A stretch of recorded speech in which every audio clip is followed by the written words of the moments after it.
Hey, hello everyone. This is Tom Egan at the Cold Pressure Council. I'm really pleased to have an opportunity today to be joined by a couple of our Cold Pressure Council member companies to talk a little bit about what's happening in the industry, some work that they're doing, and of course, our upcoming Cold Pressure Council annual conference, September 12th in Las Vegas, in conjunction with PAC Expo Las Vegas. So the most important part is to introduce our panelists. Very pleased to have Dr. Grace Danao, Research Associate Professor, University of Nebraska-Lincoln. And we'll be talking about some work that her and her team have been doing. And in addition to that, from Hospitality Innovation Brands, Michael Wickett, Director of Plant Operations, and Sarah Rink, Project Manager. And as we talk today, you'll learn a little bit about how the two companies met one another, got together, and some work that they're doing. But first, Grace, I'm going to ask you just how did you get started with HPP? Thanks, Tom. Yeah, so I think when I started at the University of Nebraska-Lincoln, we were one of the few universities that have an HPP unit in the lab. And so as an engineer, they kind of just says, hey, Grace, take care of it, see what the industry needs. And I was just so lucky to learn about the Cold Pressure Council, and I attended a meeting since your very first one, and I've just continued to go meet people who are practitioners and kind of just learn some of the best practices in industry. Yeah, thank you. It has been a great group since the very first conference that we started. And I'm glad that you threw that out, that it was an area for you to get to meet some others. And Michael and Sarah, how about you? Michael, you want to? So we are a new upstarting venture of our existing company. So we're kind of a spin-off company, and the president of our company wanted to. Our focus is making ready prepared entrees for the long-term care units. And our president tasked us with having a refrigerated product that we could have the shelf life running through wholesale to our customers and making sure that they had enough time on the end to produce those meals for their residents. And we were trying to figure out, Michael spent hundreds of hours researching how can we get a fresh product to our end user with 90 to 120 day shelf life. And he stumbled upon HPP. We did some investigating through that route, talked to some of the manufacturers of the HPP machine, actually got connected with you, Tom, and then attended our first Cold Pressure Council meeting last year as well. And that's where we met Dr. Grace and have kind of forged ahead and haven't looked back since then. So, Michael, with all that research that you did, were you aware of high pressure processing before that, or came upon it and said, hey, this is something we need to really move forward with, as Sarah mentioned? So my experience in the extended shelf life was Cook Chill out in New York City. So when Pete mentioned the shelf life that he was looking for, I immediately set out to prove him wrong, that there was no way to achieve that in my little world. But what I've learned along the way is that there's a way there if you're willing to do the research, if you're willing to find it, the solution to the problem exists. And I was actually talking to a scientist, and we were talking about shelf life. And he mentioned that he had a hot dog that he had in his refrigerator, and it had 1 year shelf life.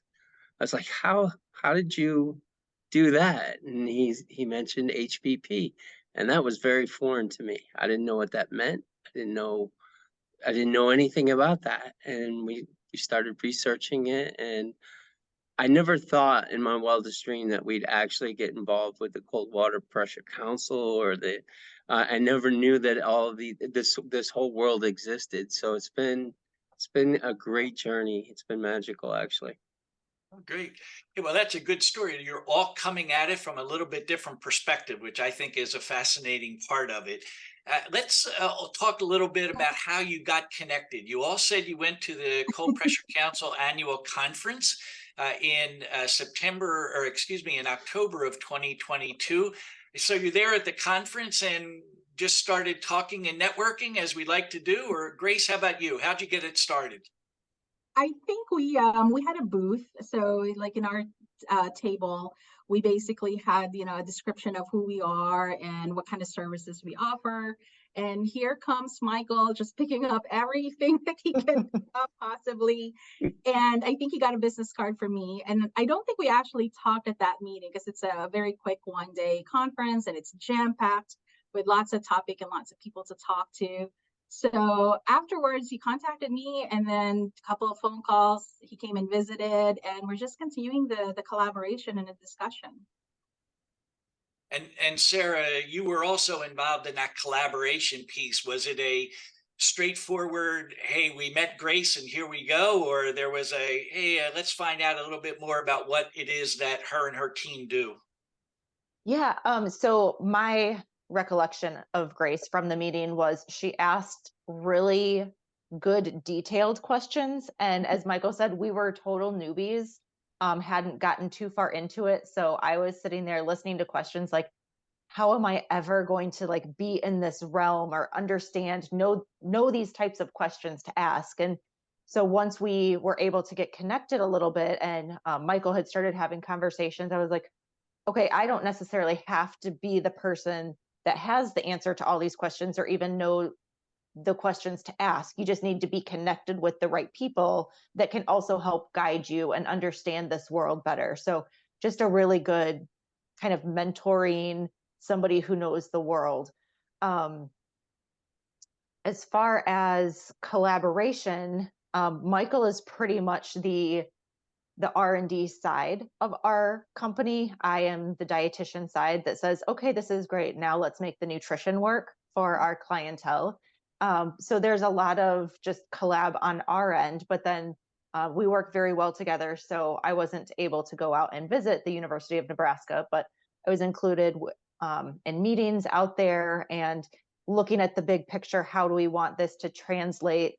How do we want this to, how can we help promote this to our customers and our end users to make sure that they understand the benefits and what we're providing them by going through the HPP process with their items. And Michael, for you, you're bringing together or coming together with a group. You're relatively new to HPP, as you have described. What do you see are some effective keys for collaboration, starting with what you want to do and then drawing on that expertise from other companies? Well, the collaboration with Grace, first of all, I got to say, you know, Grace is the biggest cheerleader for HPP. She talks about it as we're one unit. If one person fails, we all fail. And when we first started talking with Grace, I was very fearful of my lack of knowledge. And the thing about our conversations is that they were long, and no question was too ignorant. She was more than patient with me. She was more than willing with her information and steering me in the right direction, or steering Sarah and I in the right direction. And the collaboration, she understood our needs. She understood what we were trying to achieve: a clean label, extended shelf life, and and also the economics of it. She was very, very helpful. She had us come out for a visit, had me come out for a visit, and it was in uh, November. And her staff, and you got to mention Franklin because he's a sweetheart also.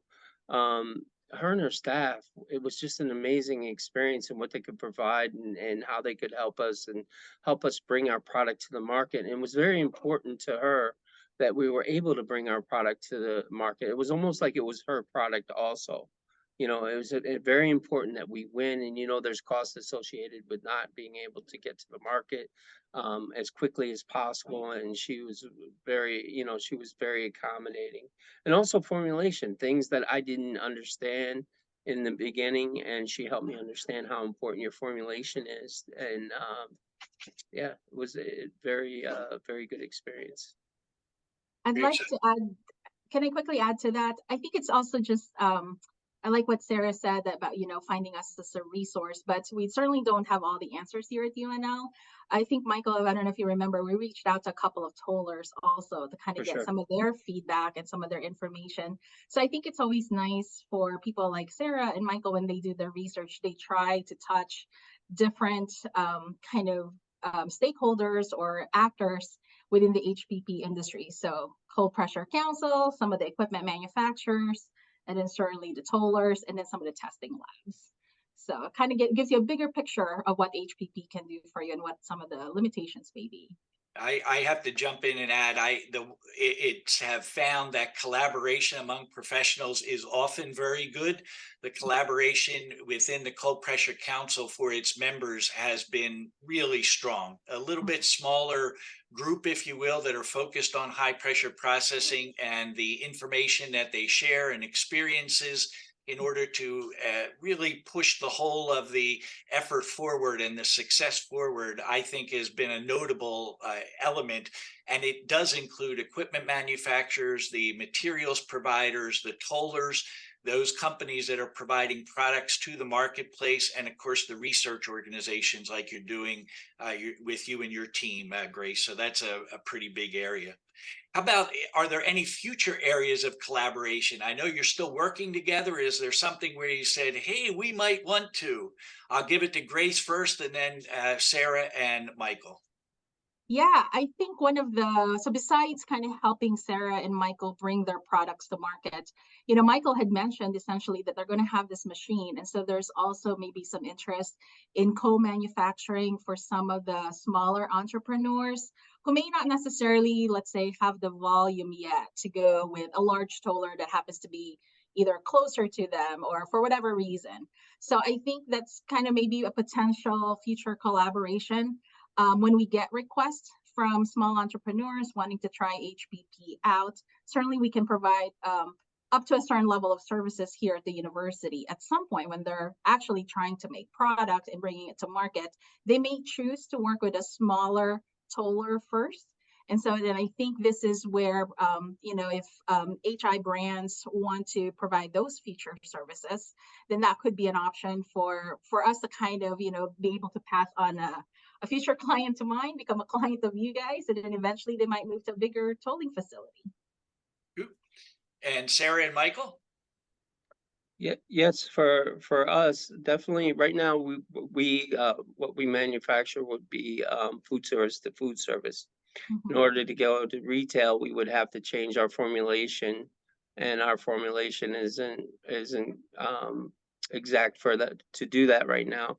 Grace and her team, and the way that they're set up, would definitely be able to help us bring that to the retail market, and we look forward to collaborating with her on that. And Sarah, for you, it's pretty exciting to be underway on a project like this, starting out with some new equipment, a whole new approach to the marketplace. What's our timing look like? When are we going to talk about hospitality innovation brands in the marketplace? Yeah, so we are hoping to, we're just wrapping up construction right now for to actually house our HPP machine. So that's very exciting. So once we get our machine in place and get all the training and everything done on that, we're going to start.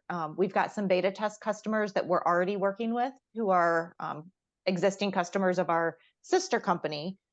So we are going to be starting out some products and testing them out with them.